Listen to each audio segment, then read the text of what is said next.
시청자 여러분, 안녕하십니까? 5월 12일 화요일 JTBC 뉴스 아침엔 시작합니다.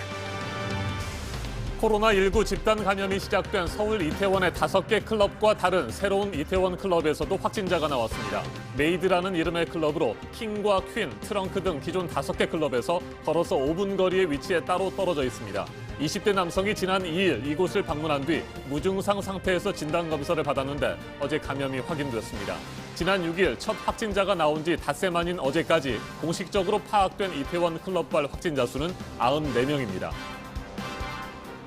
유흥시설에 사람들이 모이는 걸 금지하는 명령이 전국 곳곳에 내려지고 있습니다. 대전, 세종, 충남 지역에서도 사실상 영업정지에 해당하는 이 조치가 내려졌는데 앞서 서울을 비롯한 수도권에 이어서 대구와 경남, 또 충북 등 집합금지 명령이 전국으로 확대되고 있습니다. 내일로 예정됐던 고등학교 3학년 학생들의 등교 개학이 코로나19 확산에 대한 우려 때문에 결국 20일로 일주일 연기됐습니다. 대학 입시를 앞둔 고3 학생들의 학사 일정에 비상이 걸렸습니다. 유치원과 초중고등학교 다른 학년들의 등교도 당초 계획보다 일주일씩 늦춰집니다. 긴급재난지원금, 신용, 체크카드 신청이 시작된 어제 전국에서 171만 6천여 가구가 1조 1,550여억 원을 신청했습니다. 요일제 방식이 적용되는 이번 주, 오늘은 출생연도 끝자리가 2, 7인 세대주가 신청을 할 수 있습니다. 미국에서는 코로나19 확진 판정을 받은 마이크 펜스 부통령의 대변인이 어떤 경로로 감염됐는지 아직까지 확인되지 않고 있습니다. 백악관은 내부 확산을 어떻게 차단할지를 놓고 고심하고 있습니다. 백악관 코로나19 방역사령탑 3명이 잇따라 자가격리에 들어간 데 이어서 백악관을 방문했던 아이오와 주지사도 자가격리에 들어갔습니다. 전북 전주에서 여성을 살해한 혐의로 구속된 피의자를 경찰이 또 다른 여성 실종 사건의 용의자로 지목하고 수사하고 있습니다. 전주에 온 이 여성의 동선이 피의자와 겹치고 두 사람이 연락을 주고받은 사실이 파악됐습니다.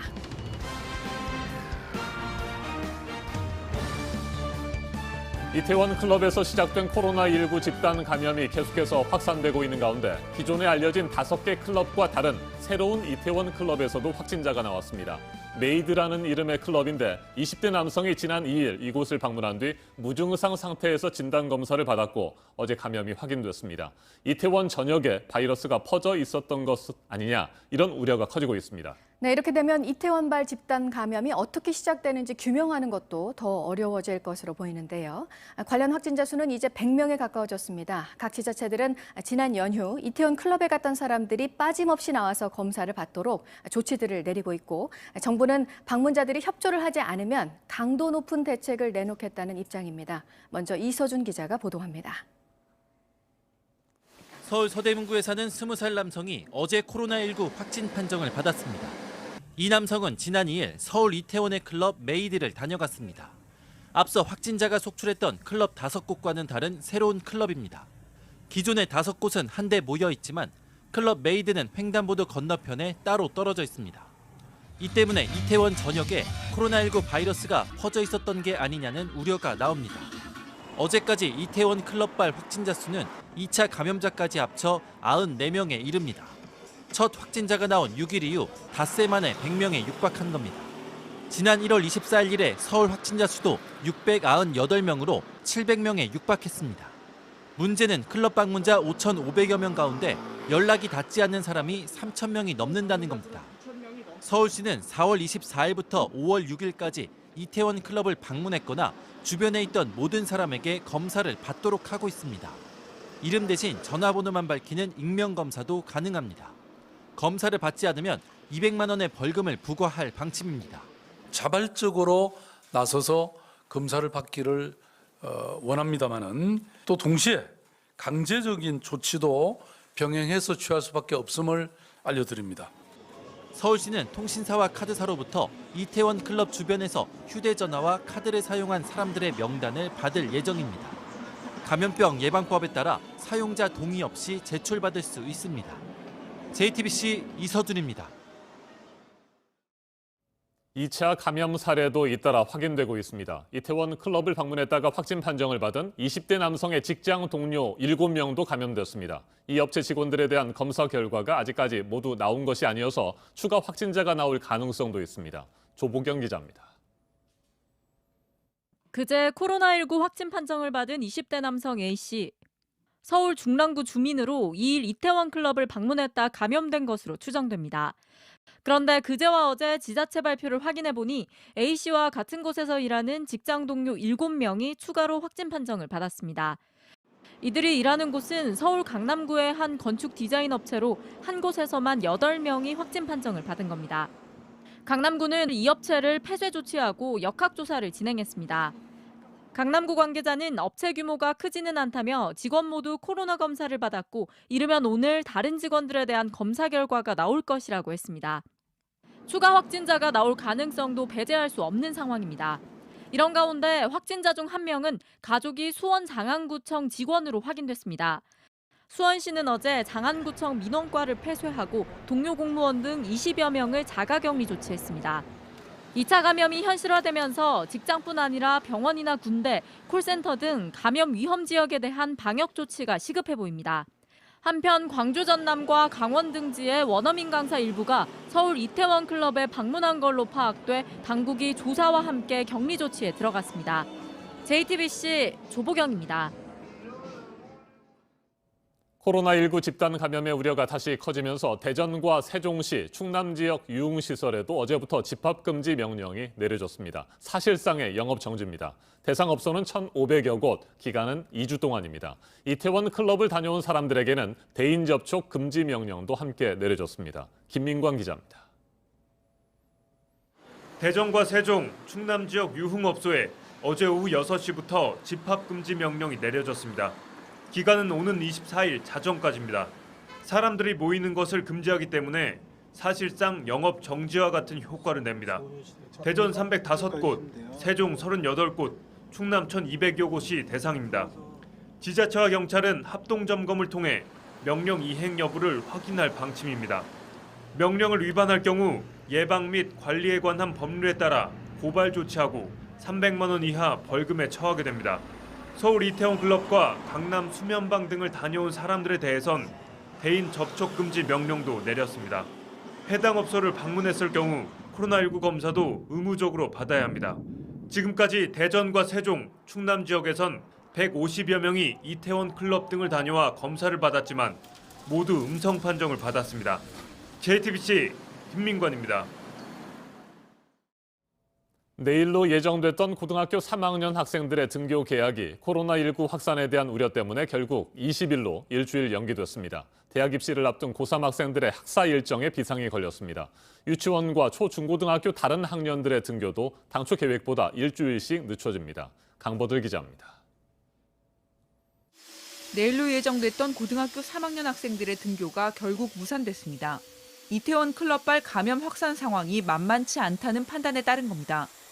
특히 연휴 기간 문제의 클럽 방문자 중 역학조사가 진행된 건 절반도 안 되는 44%에 불과해 감염병 통제가 쉽지 않다는 점이 이런 결정의 배경이 됐습니다.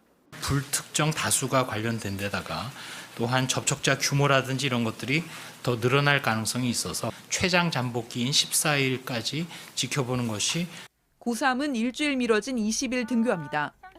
등교 다음 날인 14일 치르려던 전국 연합학력평가가 미뤄질 수밖에 없고 수행평가나 비교과 활동이 이루어지는 등교 수업일도 줄어 대입 준비에 차질이 불가피해 보입니다.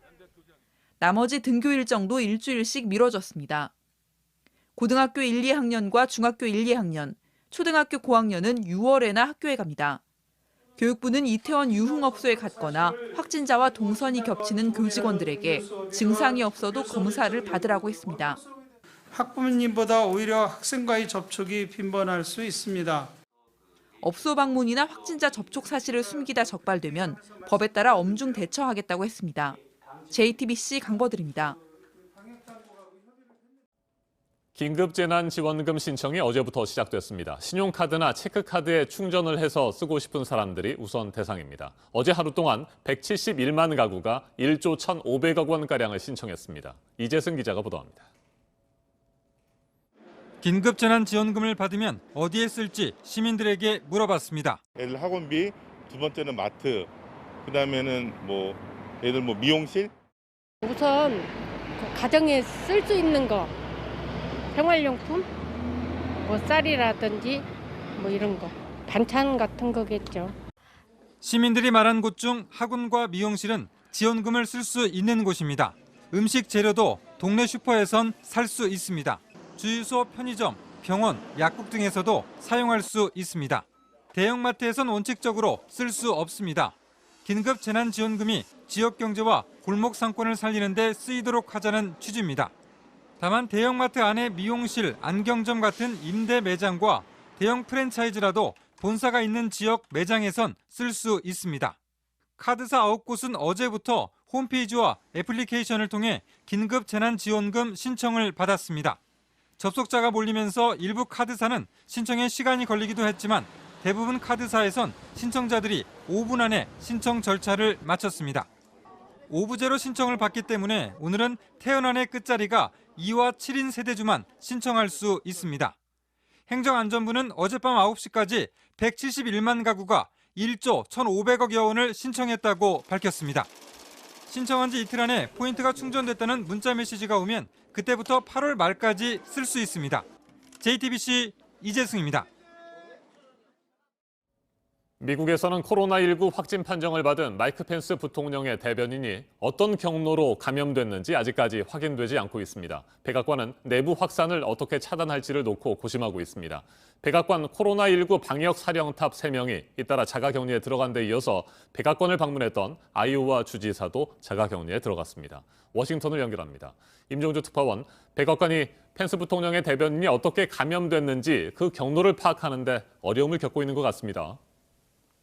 네, 그렇습니다. 트럼프 행정부 관리들이 마이크 펜스 부통령의 대변인인 케이트 밀러 공보비서가 코로나19에 감염된 경로를 추적했는데 찾지 못했다고 CNN이 보도했습니다. 이에 따라 백악관 내부의 방역 허점에 대한 우려가 고개를 들고 있습니다. 일부 백악관 보좌진은 격리 기준조차 명확하지 않다며 우려를 표명했다고 CNN은 전했습니다. 밀러 보좌관과 접촉한 관계자들 사이에서도 자가격리를 하는 쪽과 그렇지 않은 쪽으로 엇갈리고 있다는 것입니다. 트럼프 대통령의 시중을 들던 백악관 파견 군인이 누구와 접촉했는지도 여전히 추적이 진행되고 있습니다. 네, 백악관을 방문했던 아이오와 주지사도 자가격리에 들어가기로 했죠. 네, 킴 레이놀즈 아이오와 주지사는 지난주 수요일 백악관을 방문했고 이틀 뒤엔 펜스 부통령이 아이오와주를 방문했습니다. 레이놀즈 주지사는 이 과정에서 펜스 부통령 측 밀러 대변인과 직접 접촉은 없었지만 예방 차원에서 앞으로 며칠간 마스크를 쓰는 등 완화된 격리에 들어가겠다고 발표했습니다. 또 체온 측정과 코로나 검사를 매일 하고 보좌진 대부분은 재택근무를 하게 된다고 밝혔습니다. 네, 미국 내 최대 확산 지역인 뉴욕주는 최근 사망자나 입원자가 꾸준한 감소세를 보이지 않았습니까? 이번 주말쯤부터는 일부 지역이 제한적으로나마 다시 개방이 될까요? 네, 앤드루 쿠오모 뉴욕 주지사는 언론 브리핑에서 뉴욕시 외곽의 몇몇 지역은 재개방에 필요한 기준을 충족했다며 자택 대기 명령이 종료되는 이번 주말부터 단계적인 경제활동 정상화를 시작할 것이라고 말했습니다. 쿠오모 주지사의 말입니다. And you see, depending on the region in the state, some regions are ready to go today. They just need to get some logistical pieces in order by the end of the week. 뉴욕주는 사망자와 신규 입원자 숫자가 꾸준히 감소해 왔습니다. 하루 전 사망자는 161명으로 3월 이후 처음으로 200명 이하를 기록했습니다. 쿠오모 주지사는 그러나 다른 주의 경우 개방했다가 속도를 늦추거나 멈춘 곳이 있다면서 그렇게 하고 싶지 않다며 성급한 개방은 경계했습니다. 자, 그리고 트럼프 대통령의 대선 경쟁자죠. 조 바이든 전 부통령. 트럼프 대통령과 백악관 고위 당국자들이 코로나19 검사를 매일 받고 있는 것을 정면으로 비판했다고요. 네, 민주당 대선 후보로 사실상 확정된 조 바이든 전 부통령은 워싱턴 포스트 기고문을 통해 미국인들에게는 코로나19 검사가 중요하지 않다고 하면서도 백악관 직원들에게는 검사를 제공하고 있다고 비판했습니다. 트럼프 대통령이 확진자 증가를 우려해 미국인 모두가 검사받을 필요가 없다고 하면서도 백악관 고위 당국자들이 매일 검사를 받는 것을 지적한 것입니다.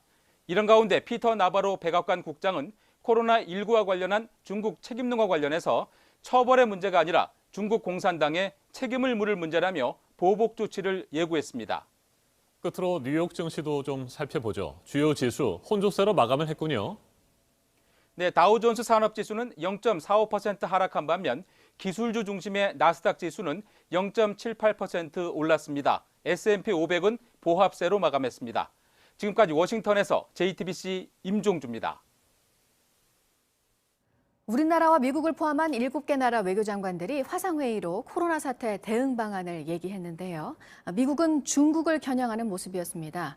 코로나에 맞서면서 무엇보다 투명성, 또 책임이 중요하다고 했는데요. 이 회의에 앞서 폼페이오 장관은 정보가 차단되는 나라에서 나쁜 일이 일어난다는 말도 했습니다. 이재승 기자입니다.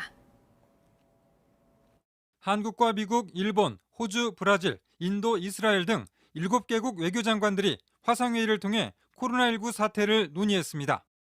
미 국무부는 대변인 명의로 낸 보도자료에서 코로나19 퇴치와 그 원인을 다루는 일에 국제협력과 투명성, 책임의 중요성을 논의했다고 전했습니다. 마이크 폼페이오 미 국무장관은 별도로 올린 트윗에서 법치와 투명성, 책임이 우리의 공동 성공에 있어 열쇠가 될 것이라고 강조했습니다. 미 국무부와 폼페이오 장관이 투명성과 코로나19의 원인을 거론하는 것은 다분히 중국을 겨냥한 것으로 보입니다. 폼페이오 장관은 그동안 중국의 은폐 탓에 전 세계가 코로나19로 인한 막대한 피해를 입고 있다고 거듭 비난해왔습니다. 폼페이오 장관은 앞서 지난 8일 언론 인터뷰에서 북한이든 중국이든 정보가 차단되는 나라에서 나쁜 일이 일어난다고 말했습니다. 프로파간다와 허위 정보로 지도자들이 힘과 지위를 얻는 경로를 택한 나라들이 있다고도 강조했습니다. 나쁜 일이 무엇인지 구체적으로 설명하지는 않았습니다. 중국이 코로나19 확산과 관련해 솔직하지 않았다는 주장을 이어간 점으로 볼 때 중국에 대한 비판에 중점을 둔 것으로 보입니다. JTBC 이재승입니다. 네, 국내 이태원발 집단 감염에 대해서 외신들은 일상으로 돌아가는 게 얼마나 어려운지 보여주는 것이라면서 주목을 하고 있습니다. 세계보건기구 WHO에서도 관련 언급을 했는데요. 확진자 수가 다시 증가하고 있는 우리나라와 중국, 독일 모두 이에 대응할 시스템을 갖추고 있다고 했습니다. 이서준 기자입니다. 테워드로스 아드하놈 거브레예수스 WHO 사무총장이 현지 시간 11일 스위스 제네바 WHO 본부에서 화상으로 언론 브리핑을 했습니다. 테워드로스 사무총장은 한국의 클럽발 집단 감염을 거론했습니다. In the Republic of Korea, bars and clubs were shut as a confirmed case led to many contacts being traced. 중국 우한에서도 확진자가 또 나오고 독일도 확진자가 늘고 있지만 세 나라 모두 대응할 능력을 갖췄다고 평가했습니다. Fortunately, all three countries have systems in place to detect and respond to a resurgence in cases. 오는 18일 열리는 세계보건총회에 대만이 참석할 수 있는지 묻는 질문엔 스티븐 솔로몬 WHO 수석 법률관이 사무총장은 초대 권한이 없다면서 회원국들이 결정할 문제라고 답했습니다. 미국과 유럽 등은 코로나 대응 모범국으로 대만의 참석을 지지하고 있지만 중국은 하나의 중국을 내세우며 반발하고 있습니다. JTBC 이서준입니다. 네, 아파트 입주민에게 폭행과 폭언을 당했다면서 스스로 목숨을 끊은 경비원 최희석 씨입니다. 해당 입주민과 충돌이 있고 나서는 힘들다는 말을 했습니다. 그리고 이전에 이미 한 차례 극단적인 선택을 시도했었습니다. 먼저 김서연 기자입니다. 경비원 최희석 씨는 지난 4일 자신이 근무하는 서울 강북의 한 아파트 단지에서 어두운 모습으로 주민들에게 목격됐습니다. 주민들이 이유를 묻자 지난달 말부터 입주민 B 씨와 다퉜고 폭행을 당했다고 주장했습니다. 이때 주민들은 최 씨의 얼굴과 몸 상태를 보고 놀랐습니다. 코뼈는 부러져 내려앉았고 몸 곳곳에 멍이 들어 있었습니다. 주민들은 당시 최 씨를 설득해 병원으로 옮겨 치료를 받게 했습니다. 하지만 최 씨는 일주일쯤 뒤인 지난 10일 다시 극단적인 선택을 시도해 숨졌습니다. 관심을 가져줬으면 이렇게 크게 발생은 안 됐으리라 생각이 들어요. 며칠 지난 때였어요. 마음의 상처를 받을 때로 다 받고 몸과 마음이 다 지쳐 있을 때 알은 거예요. 경비원 최 씨가 입주민 B 씨와 주차 문제로 처음 다툰 건 지난달 21일입니다. 이때 최 씨가 이중 주차된 B 씨의 차량을 밀어 옮긴 후 B 씨로부터 폭행을 당했다고 주민들은 주장했습니다. 이후 지난달 27일에도 B 씨가 최 씨를 경비실 화장실에 가둔 뒤 폭행했다고 최 씨의 유가족은 주장했습니다. B 씨는 입장을 묻는 취재진의 연락에 답하지 않았습니다. 다만 B 씨는 연합뉴스에 서로 실랑이가 있었지만 화장실에서 코뼈가 부러지도록 폭행했다는 건 사실이 아니라고 입장을 밝혔습니다. JTBC 김서연입니다. 네, 고 최희석 씨가 극단적인 선택을 시도했을 때 긴급 대책 회의도 열었었던 주민들은 아파트가 생기고 이렇게 성실한 경비원은 처음이었다면서 고인을 추모하고 있습니다. 이어서 이상엽 기자입니다.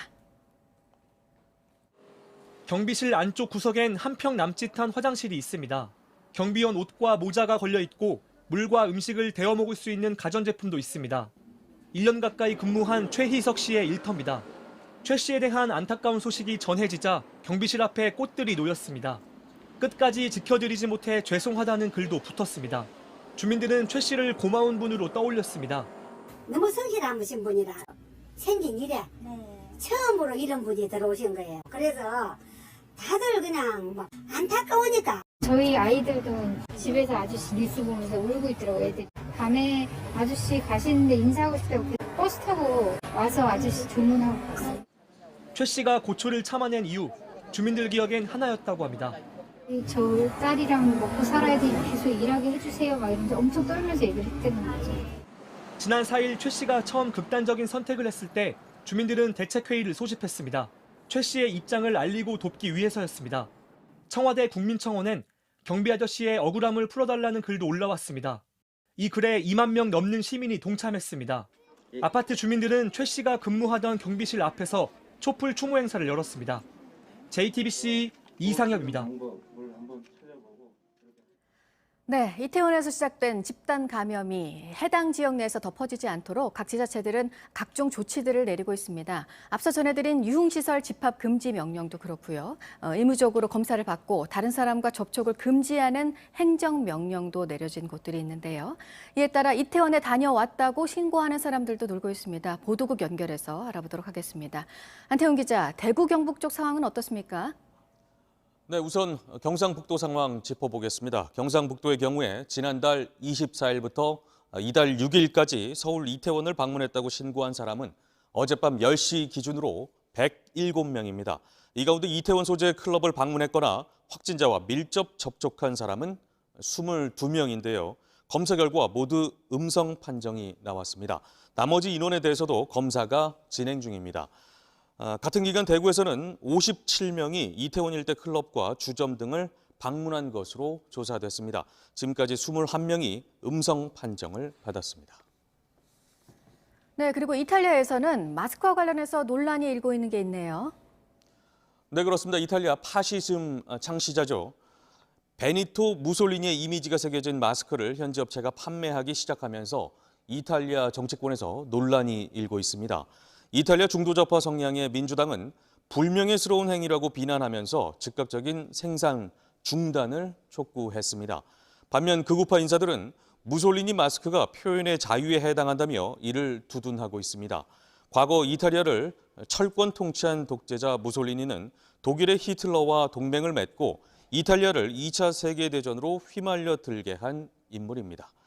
네, 다음은 미공개 정보를 미리 알고 주식을 판 혐의를 받는 바이오 업체 신라젠의 문은상 대표이사가 구속됐다라는 소식입니다. 서울 남부지법은 문 대표에 대해서 증거를 없애고 도주할 염려가 있다며 검찰이 청구한 구속영장을 발부했습니다. 앞서 검찰은 지난 8일 문 대표에 대해서 자본시장법 위반과 배임죄 등의 혐의로 구속영장을 청구했습니다. 이 밖에 새로 들어온 소식들은 8시 이후에 다시 연결해서 전해드리도록 하겠습니다. 지금까지 아침 지금 JTBC 안태훈입니다. 이번에는 오늘 아침 체크해봐야 할 뉴스들을 분야별로 살펴보겠습니다. 먼저 정치 분야입니다. 국회 행정안전위원회가 오늘 법안심사 소위원회를 열고 제주 4.3 특별법 개정안을 심의합니다. 4.3 희생자 배상과 보상, 군사재판 무효화 등을 담은 개정안 5건을 병합 심사할 예정입니다. 이 법안들은 20대 국회 임기가 종료되는 오는 29일까지 처리되지 않을 경우 자동 폐기됩니다. 더불어민주당이 새로운 당대표를 선출하기 위한 전당대회를 예정대로 오는 8월 말 개최하기로 확정했습니다. 어제 열린 최고위원회 회의에서 이해찬 대표가 공천뿐만 아니라 당의 운영도 시스템에 따라 예측할 수 있게 가야 한다며 8월 전당대회 개최 방침을 공식화한 것으로 알려졌습니다. 그동안 서울시가 자체적으로 판단해왔던 광화문 광장 사용 허가에 대한 심의를 앞으로는 시민들이 직접 하게 됩니다. 광장 운영에 대한 자문과 심의를 담당할 광화문 광장 운영 시민위원회가 오늘 출범합니다. 광장 인근 지역의 주민과 경찰, 소음 분야 전문가 등 16명이 참여합니다. 1분기의 영업 손실이 4조 원을 넘어서 사상 최악의 적자를 낸 정유사 4곳입니다. 코로나 사태 그리고 그에 따른 국제유가 폭락의 영향입니다. 1위 업체인 SK이노베이션의 적자가 1조 7천억 원대였고 GS칼텍스와 S-오일은 1조 원 초반대의 적자를 기록했습니다. 이달 들어서 지난 10일까지 수출 금액이 지난해 같은 기간보다 50% 가까이 줄었습니다. 관세청 조사 결과 지난달 이후 수출이 줄어드는 정도가 더 커지고 있는 것으로 나타났는데요. 승용차가 80%, 석유 제품이 75% 각각 수출이 감소했습니다. 서울과 경기 일부 지역에서만 시행되고 있는 분양권 전매 금지가 수도권 전역 그리고 지방광역시에서도 적용이 됩니다. 오는 8월부터입니다. 최근 인천과 시흥 등에서 분양권 투기가 이어져서 정부가 규제 지역에만 적용하던 전매 금지 조치를 확대했습니다. 계속해서 사유 분야 뉴스입니다. 사법농단 의혹 사건의 증인으로 어제 심상철 전 서울고등법원장 재판에 출석한 이종석 헌법재판관이 관련 의혹에 대해서 기억이 나지 않는다고 말했습니다. 통진당 사건 배당과 관련해 자신이 경험한 것도 없고 심 전 고등법원장으로부터 지시를 받거나 상의한 기억도 없다고 밝혔습니다. 사법농단 의혹 사건과 관련해 현직 헌법재판관이 증인으로 나온 것은 이 재판관이 처음입니다. 라임 사태에 연루된 의혹을 받고 있는 재향분인회 상주의 전 임원 2명에 대해 검찰이 구속영장을 청구했습니다. 이들은 라임 사태의 핵심 인물로 지목된 김봉현 전 스타모빌리티 회장과 공모해 향분 상주의 자산 수백억 원을 횡령한 혐의를 받고 있습니다. 내일부터 서울에서 지하철을 탈 때 혼잡한 시간에는 반드시 마스크를 써야 합니다. 승객이 정원의 1.5배를 넘어서면 방송으로 마스크 착용을 알리고 개찰구에서 마스크를 착용하지 않은 승객의 탑승을 제한할 방침입니다.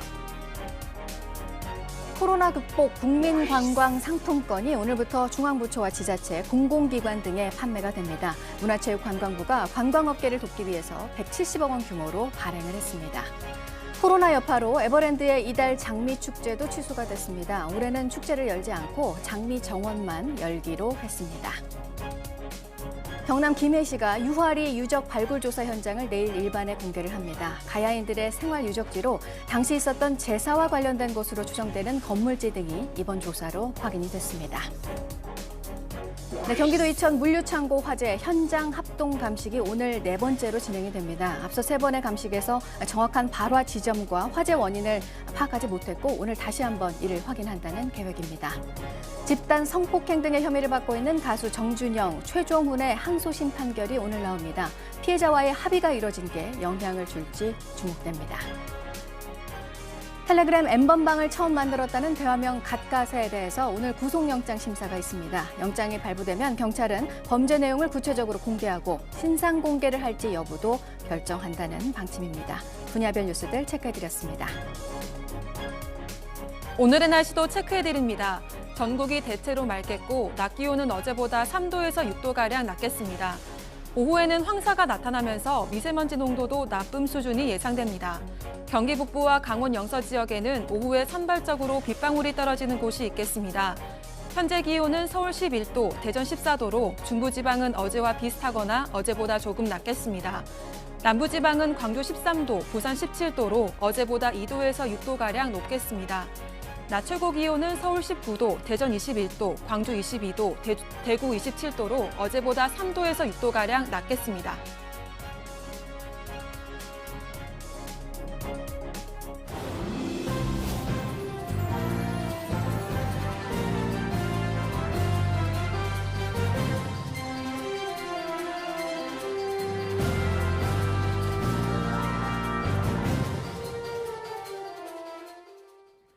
지난달 전북 전주에서 발생한 30대 여성 강도 살인 사건 피의자가 또 다른 실종 사건의 용의자로 지목됐습니다. 부산에 거주하던 20대 여성은 용의자와 연락을 주고받고 전주로 이동한 뒤 실종됐습니다. 김민관 기자입니다. 31살 남성 A씨는 지난달 평소 알고 지내던 30대 여성을 살해하고 금품을 빼앗은 혐의로 구속됐습니다. A씨의 차에서 발견된 피해 여성의 혈흔이 결정적 증거가 됐습니다. 범행이 일어난 곳은 전북 전주입니다. 이런 가운데 A씨는 전주에서 발생한 또 다른 실종 사건의 용의자로 지목됐습니다. 지난달 말 부산에 살던 20대 여성 B씨의 실종 신고가 경찰에 접수됐습니다. 수색에 나선 경찰은 B씨가 부산에서 전주로 이동한 사실을 확인했습니다. 그리고 이동할 무렵 소셜미디어를 통해 A씨와 연락을 주고받은 사실도 파악했습니다. 경찰은 여러 정황 증거들을 바탕으로 A씨를 이번 실종 사건의 유력한 용의자로 지목했습니다. 경찰은 A씨가 살해한 여성의 시신이 발견된 임실군 일대를 수색 중이라고 밝혔습니다. JTBC 김민관입니다. 어제 오후 6시 반쯤 인천시 중구 남항부도에서 5톤 화물차가 바다로 추락했습니다. 출동한 해양경찰 구조대는 수중 수색을 통해 추락한 화물차 안에서 신원을 알 수 없는 남성 운전자를 구조했습니다. 이 남성은 의식이 없는 상태로 병원으로 옮겨졌습니다. 해경은 목격자 진술과 폐쇄로 TV 영상 분석을 토대로 사고 경위를 조사하고 있습니다. 대한태권도협회가 음주 소란과 선수촌 무단 이탈로 물의를 빚은 선수단에 뒤늦은 징계를 예고했습니다. 협회는 어제 문화체육관광부와 대한체육회의 합동감사 결과가 나오는 대로 스포츠 공정위원회를 열어 관련자들을 엄중히 조치할 예정이라고 밝혔습니다. 지난 2월 도쿄올림픽 국가대표를 포함한 3명의 선수는 진천 선수촌에서 훈련 중 외출을 나갔다가 현지 식당에서 술을 마신 뒤 숙소에서 소란을 피운 것으로 알려졌습니다. 당시는 코로나19 확산으로 선수단의 외출이 통제됐는데 이들은 병원 치료를 목적으로 외출을 허락받았습니다. 어제 북한 강원도에서 발생한 지진과 관련해 접경지인 연천과 포천, 의정부에서 진동을 느꼈다는 신고 전화가 12건 접수됐습니다. 경기 북부 소방재난본부에 따르면 전화 내용은 대부분 진동이 느껴지는데 무슨 일이 있느냐는 문의로 별다른 피해 신고는 없었던 것으로 파악됐습니다. 기상청은 어제 저녁 7시 45분 북한 강원도 평강 북서쪽 32km 지역에서 규모 3.8의 지진이 발생했으며 자연 지진으로 보인다고 밝혔습니다. 지금 해외에서 들어온 사람들은 모두 자가격리 대상입니다. 그런데 격리 기간에 노래방에 다니고 신용카드를 훔쳐 쓴 30대가 붙잡혔습니다. 범죄도 문제지만 이탈한 사실을 몰랐던 허술한 관리가 도마에 올랐습니다. 구석찬 기자입니다. 부산 한 유흥가입니다. 해외에서 입국해 자가격리 중이던 39살 윤모 씨가 이곳을 찾은 건 지난 6일입니다. 노래방을 갔고 주인의 신용카드를 훔쳐 술집 등에서 사용했습니다. 경찰에 붙잡힌 윤 씨는 귀가했지만 몇 시간 만에 또 집을 나섰다가 경찰에 붙잡혀 구속됐습니다. 자가격리자 관리는 관할구청인데 윤 씨의 이탈 사실도 몰랐습니다. 수법은 간단했습니다.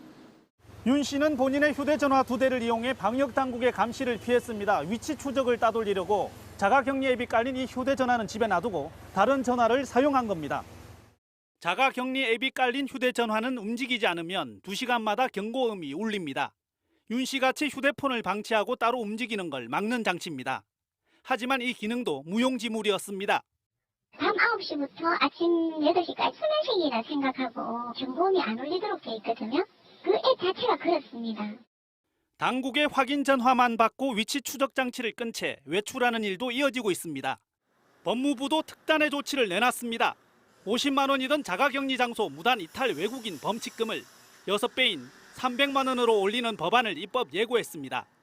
하지만 근본 문제 해결을 위해서는 전담 인력을 늘려 불시 점검 등 실시간 현장 대응을 강화해야 한다는 목소리가 커집니다. JTBC 구석찬입니다. 맞짱 토론 시간입니다. 오늘은 코로나19 바이러스 발원지 등을 놓고 격화되고 있는 미국과 중국의 충돌 배경과 파장 자세하게 짚어보겠습니다. 포스트 코로나 시대의 국제 질서는 리더가 사라지고 각자 도생하는 지제로 시대가 될 것이라는 전망도 살펴보겠습니다. 먼저 출연자들을 소개해드립니다. 국제지역학 전문가이자 중국 전문가입니다. 강준영 한국외대 국제지역연구센터장 나오셨습니다. 안녕하세요. 네, 안녕하십니까? 역시 국제지역학 전문가이자 미국 전문가입니다. 박원곤 한동대 국제지역학과 교수입니다. 네, 안녕하세요. 네, 어서 오십시오. 예.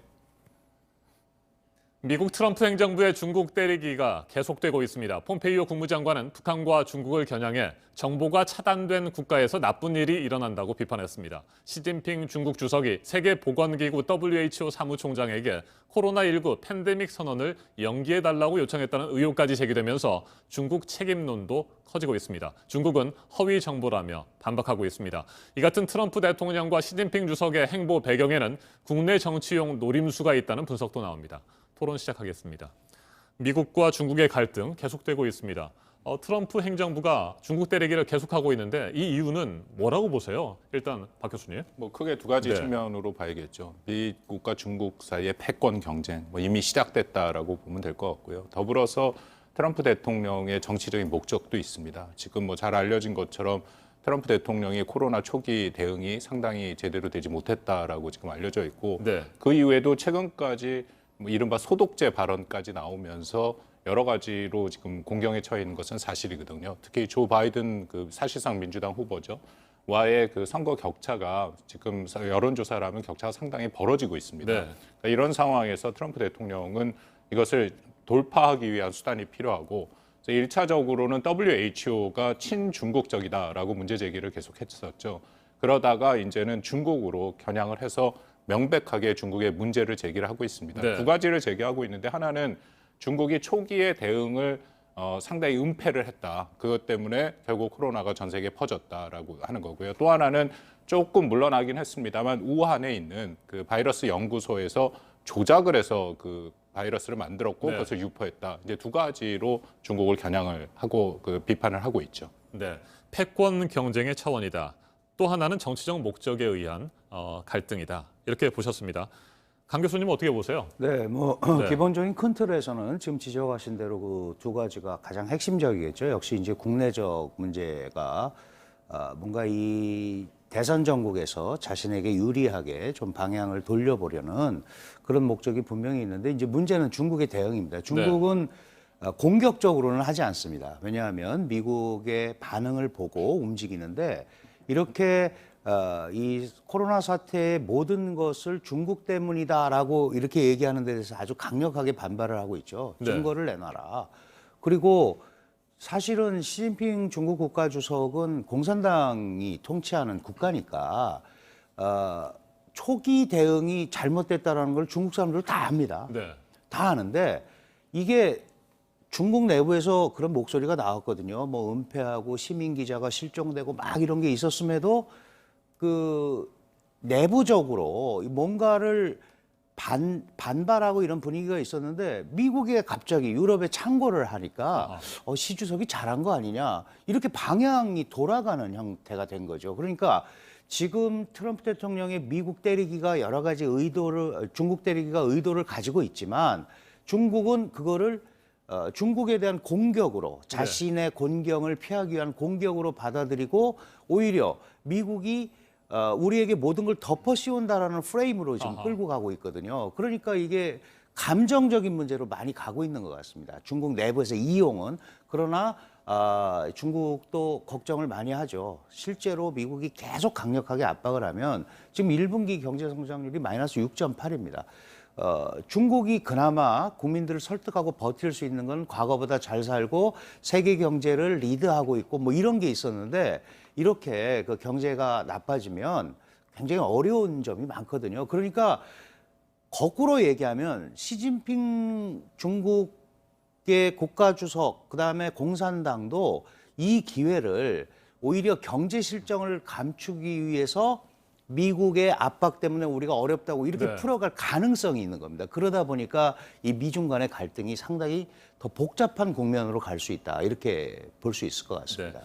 현재 상황을 분석하시면서 아주 중요한 말씀을 하셨는데 코로나19 초기 대응에 중국에 문제가 있었다라고 하는 인식들, 그런 비판들이 중국의 시민사회단체에서 꾸준히 제기가 됐었잖아요. 그렇습니다. 그랬는데 미국이 일방적으로 중국 때리기를 하면서 오히려 시민사회단체의 목소리가 잦아들 수밖에 없는 상황. 그러니까 지금 미국이 중국을 때리고 있는데 너희들이 그렇게 잘못된 비판을 했기 때문이 아니냐라고 하는 그런 지적들이 있을 수 있어서 그런 우려가 제기되는 것 같아요. 시민사회단체의 건전한 뭐 육성이라든지 네. 제 목소리 내기가 오히려 네, 묻힐 네. 수 있다는 부분 아니겠습니까? 사실 뭐 중국의 시민사회 단체가 목소리를 내는 네. 거는 실질적으로는 거의 불가능한 일이거든요. 왜냐하면 완벽하게 당이 통제를 하기 때문에. 다만 이제 초창기에는 여러 가지 SNS나 이런 걸 통해서 외부로 지금 중국이 대응을 잘못하고 있고 뭐 숫자를 속이고 있고 이게 내부 고발의 형식으로 밖으로 많이 나왔었습니다. 네. 그런데 이제 중국이 적극적으로 인터넷을 통제하고 SNS를 통제하면서 그게 잦아들었거든요.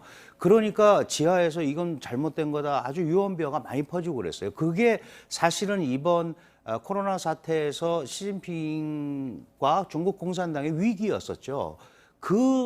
마침 그때 이제 유럽 쪽에서 이탈리아 이런 데서 스페인에서 강력하게 창궐이 되면서 그리고 그게 미국으로 이어지고 이러면서 그게 희석이 돼버린 겁니다.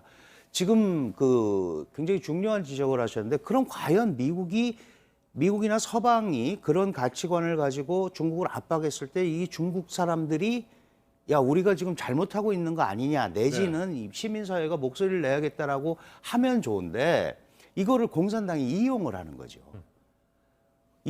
자꾸 그런 얘기를 하니까 저렇게 우리가 분열돼 있는 것처럼 모르고 우리를 자꾸 때리려고 한다. 그러니까, 당의 입장에서는, 공산당의 입장에서는 이걸 민족주의로 끌고 가서 미국이 우리를 못 살게 군다라는 쪽으로 자꾸 프레임을 가지고 가는 겁니다. 그러니까 지금 지적하신 대로 건전한 시민사회 발전을 저해하는 것도 있지만 그런 토양이 갖춰져 있지 않은 가운데 오히려 그게 이용당하는 지금 그런 쪽으로 가고 있기 때문에 사실은 이게 뭐 답은 없는 건데요. 중국 사회가 조금 더 건전한 비판이라든지 이런 게 가능한 쪽으로 발전하려면 좀 시간이 더 걸리는 거고 그게 이제 우리가 기준은 우리가 소위 얘기하는 이제 보편 가치를 두고 있는 거 아니겠습니까? 뭐 자유, 민주, 개방 이런 쪽과 중국식 발전 모델과는 분명한 괴리가 있는 거죠. 그러다 보니 그게 이렇게 공개화돼서 모든 사람들이 그거에 관한 언론의 자유를 누리면서 얘기할 수 있기는 굉장히 어렵다.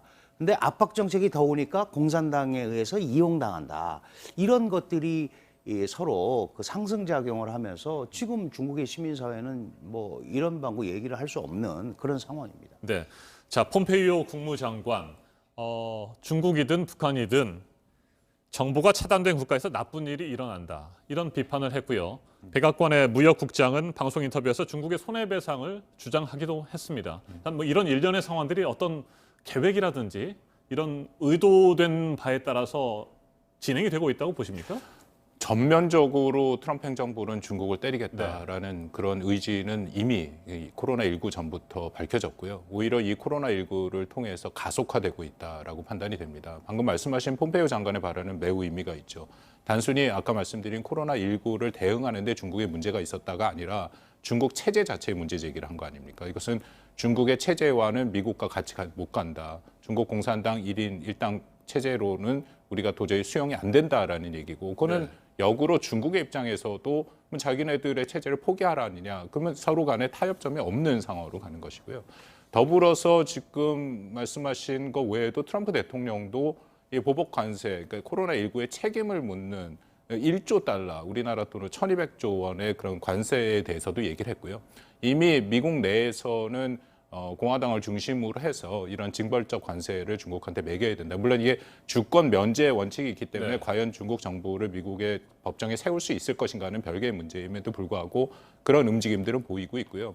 미국 내에서도 지금 트럼프 대통령이 좀 과하게 비판을 하고 있는 것은 사실인데 그럼에도 미국 내에서 전반적인 분위기는 중국의 책임론을 묻고 있습니다. 그래서 예를 들어서 플로리다주 같은 경우에는 뭐 6만 명이 모여서 6조 달러의 손해배상을 지금 중국한테 하는 그런 소송이 진행 중이고요. 그러니까 전반적인 분위기는 지금 트럼프 대통령도 그 분위기를 타고 가고 있다라고 보이는데 중국에 대해서 우호적이지는 않습니다. 미국 내 분위기는요. 자, 그래서 미국과 중국 간의 무역 전쟁이 다시 시작되는 것 아니냐 이런 우려도 나오고 있습니다.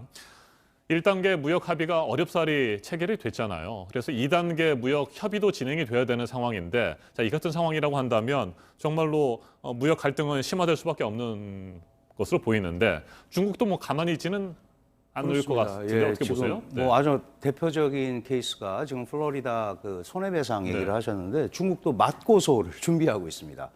이 미국의 코로나가 창궐되면서 중국 기업들이 피해를 많이 입었다. 네. 그거는 당신들이 잘못해서 그런 거 아니냐. 그걸 왜 우리한테 얘기하느냐. 지금 이렇게 나가고 있는데 지금 전반적인 미국의 중국 때리기는 크게 그 4단계에 의해서 움직이고 있다. 이렇게 보고 있거든요. 예를 들면 무역 관세로 시작을 했지만 이게 결국은 자연스럽게 기술 패권, 그다음에 환율, 금융, 그리고 마지막에 가치, 이념, 군사 이렇게까지 가는 일련의 과정 속에서 아주 큰 틀에서는 미국이 중국을 압박하고 때리는 정책으로 가고 있는 겁니다. 네. 그러면 1월 15일 날 1차 무역 협의를 했는데 그건 아주 기초적인 걸 한 거거든요. 예를 들어서 2천억 불, 우리 돈으로 하면 한 250조 되는데 농산물이나 에너지 구매해라. 그런데 지금 3, 4월 달에 열심히 그 중국이 미국산 대두를 샀어요. 그런데 지금 나오는 뉴스는 아마 1단계 합의의 사항을 정해진 시간에 다 맞추지 못할 것 같다라고 중국에서도 얘기를 하고 있거든요. 왜냐하면 경제가 나빠졌기 때문에 그만큼 수요도 없고, 그러니까 결국은 트럼프 대통령이 보면 무역 합의를 위반하는 것처럼 되는 거죠.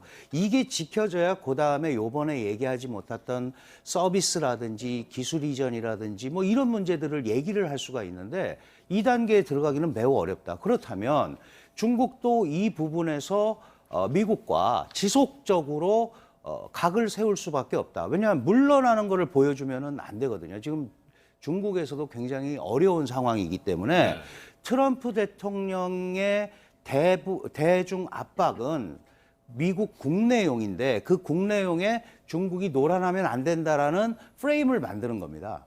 그래서 국민들이 그러면 이럴 때는 또 중국이 좋아하는 애국주의라는 게 있어요. 우선 우리가 외세를 물리치고 그러고 나서 짜놓고 다시 뭘 하든지 해야 될 거 아니냐.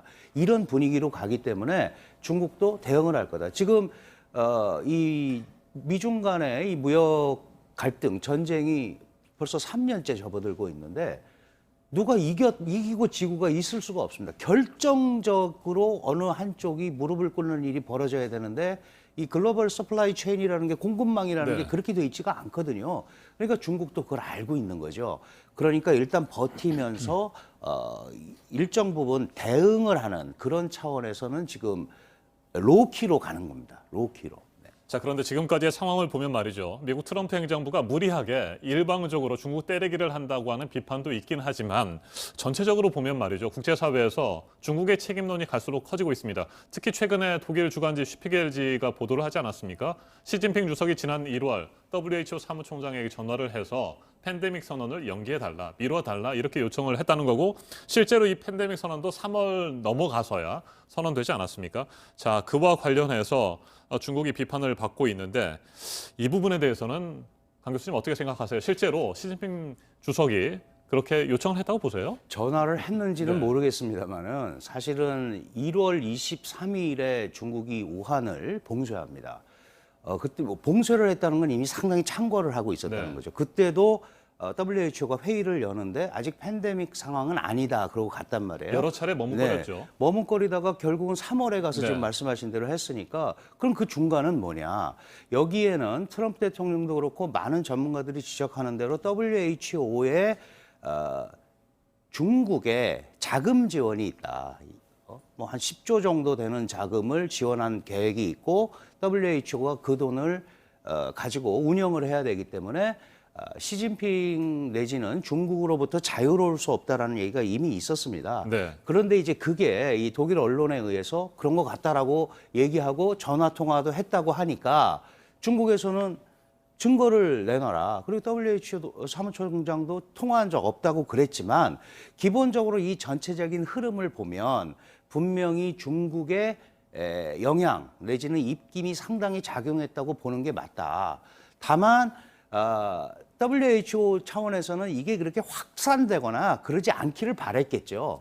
그런데 이렇게 이제 커지고 이게 전 세계적인 창궐로 가다 보니까 그런 문제가 생긴 것 같습니다. 저는 개인적으로는 상당한 영향력을 미쳤다고 생각을 합니다. 네, 자, 박 교수님, 미국은 현재 뭐 여러 가지 이런 이유들로 인해서 WHO를 굉장히 불신하고 있잖아요. 그 중국의 WHO에 대한 지원금 얘기를 강 교수님께서 말씀을 하셨습니다만 사실상 가장 많은 지원금을 댔던 나라가 미국이고 이번 사태로 인해서 결국에는 WHO에 대한 지원금도 끊겠다 이렇게 트럼프 대통령이 선언하지 않았습니까? 앞으로 어떻게 될 것 같습니까? WHO의 관계. WHO가 사실 국제적으로 공신력을 좀 잃은 것은 사실이죠. 강 교수님 말씀대로 거브로 여수스 지금 WHO 사무총장이 2017년 선거를 할 때 뭐 이거는 다 알려진 거지만 중국이 굉장히 강력하게 선거운동을 했었고 당시에 그 반대편에 있었던 게 영국 에볼라의 그 영웅으로 보이던 서구 사회에서는 그 사람을 밀었는데 중국이 2017년에 WHO로 향후 10년간 매주 한국 돈으로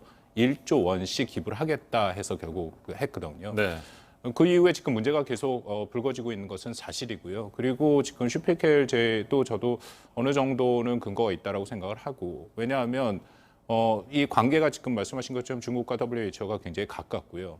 그리고 또 그 WHO가 아까 말씀하신 팬데믹을 3월 11일 날 결국 선포를 했습니다. WHO의 역할에 이번에 조금 아쉬운 점이 분명히 있는 것이 만약에 1월 달에 빨리 팬데믹을 선언을 했으면 한국을 비롯해 일본, 세계 모든 국가가 훨씬 더 이것을 대응하기가 편하죠. 그러니까 WHO라는 역할은 사실 그런 겁니다. 국가 간의 개별 국가는 자국의 이해를 쫓아가긴 하지만 또 다른 국가의 외교적인 관계를 생각 안 할 수가 없지 않습니까? 그렇기 때문에 한국과 일본도 중국의 그 뭐 우한 지역은 막았습니다만 전반적으로 중국 관광객을 완전히 금지하지 못했는데 만약에 WHO가 팬데믹을 빨리 선포를 해줬다면은 그런 것들이 하나의 규범화돼서 훨씬 효과적으로 이것을 대응을 할 수 있었다라는 뭐 그런 얘기들이 있고요. 전반적으로 아까 말씀하신 것처럼 중국의 책임론, 아까 뭐 잠깐 은폐가 되고 그런 부분은 사실상 근거가 좀 있습니다. 중국 내에서도 2월 달에 중국에서 발표된 논문에 따르면 최초 환자가 11월 달에 지금 발견이 됐는데 중국에서 공식적으로 환자를 인정한 것이 12월 20일인가 되죠. 그러니까 6주간 사실상 중국이 아무것도 안 했다. 그 시기에 빨리 이것을 확인을 했었으면 세계 각국이 좀 더 준비할 수 있는 시간이 충분했었는데 그 부분을 놓쳤다라는 이제 그 비판들은 여전히 유효하다라고 생각합니다. 알겠습니다. 자, 이 같은 상황에서 앞으로 트럼프 대통령과 시진핑 주석이 어떻게 대응할 것이냐 이 부분을 좀 전망해 보도록 하겠습니다. 일단 오는 21일 중국에서 뭐 최대 정치 행사인 양회가 열리잖아요. 전국 인민 대표자 대회를 비롯해서 양회가 시작되는데 이에 앞서서 지난 8일 당회 인사들을 만났습니다. 시진핑 주석. 이 자리에서 중화민족의 역량과 사회주의 체제의 우월성을 바탕으로 코로나19 사태를 극복했다. 이렇게 강조하지 않았습니까? 네네. 앞으로 뭐 어떻게 이 사태를 끌고 가겠다, 리드해 나가겠다라고 하는 생각들을 발표한 것으로 보이는데 어떻게 해석하고 계세요? 그렇습니다. 그 양회라는 게 이제 중국 최대의 정치 행사고 한 해의 시작을 알리는 건데 지금 이제 코로나 때문에 여러 가지로 복잡하게 됐습니다. 근데 이 과정에서 초기에는 중국이 어려움을 겪었지만 어쨌든 그 진정세로 접어들면서 중국이 들고 나온 게 보건로드입니다. 보건의료. 그러니까 중국의 경험을 전 세계적으로 확산해서 우리가 이런 전염병의 창궐이나 재발 뭐 이런 걸 막겠다라는 이런 걸 얘기를 했었거든요.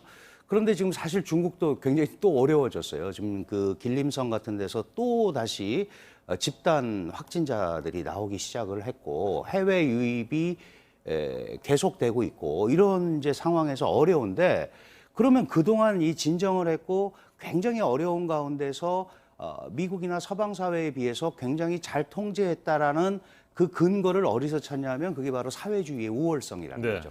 서방에서는 정보 통제, 은폐, 그다음에 강력한 인권 탄압에 의해서 이루어진다고 얘기하는 것을 중국은 사회주의의 효율성 때문에 됐다고 얘기하고 있는 거거든요.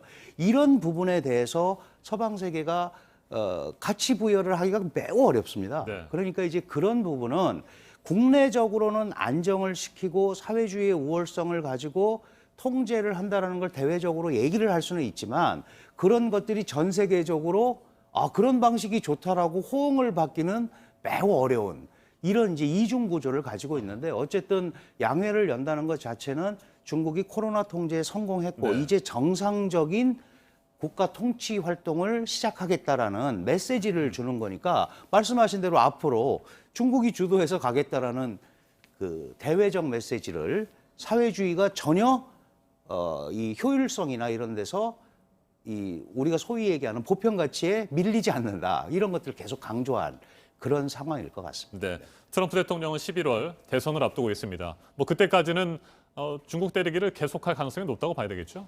지금 이미 뭐 공화당에서 전략 보고서가 나왔다라는 언론 보도도 있고요. 트럼프 대통령 입장에서는 당연히 그렇게 갈 겁니다. 일단 조 바이든 후보랑의 그 차이가 점점 벌어지고 있는 그런 여론조사, 4월 이후에 여론조사에서 한 번도 트럼프 대통령이 앞서지 못하고 격차는 지금 더 벌어지고 있거든요. 말씀드린 것처럼 미국 내에서 중국 때리기는 여전히 상당 부분 그 공감대를 이루고 있고요. 심지어는 조 바이든 후보조차도 트럼프 대통령의 이 코로나19 대응에 문제를 제기하면서도 중국에 대해서는 강경한 대응을 해야 된다. 이제 그런 분위기로 가고 있죠. 지금 아까 강 교수님 말씀하신 게 매우 중요하다고 생각하는데 중국은 지금 그런 입장을 보이고 있는데 이게 지금 굉장히 어려운 구조적인 문제를 갖고 미중 간에 싸우고 있다 보이거든요. 그런데 미국의 입장에서는 자유민주주의, 개방성, 투명성을 중심으로 해서 코로나19를 대응을 하는 그런 방법이 맞다라고 주장을 하고 있고 반면에 지금 중국은 이런 통제를 해서 그 대응을 한 거 아닙니까? 근데 문제는 지금 미국이 사실상 대응을 제대로 못하고 있죠. 그래서 미국이 예로 들고 있는 국가가 바로 한국과 대만입니다.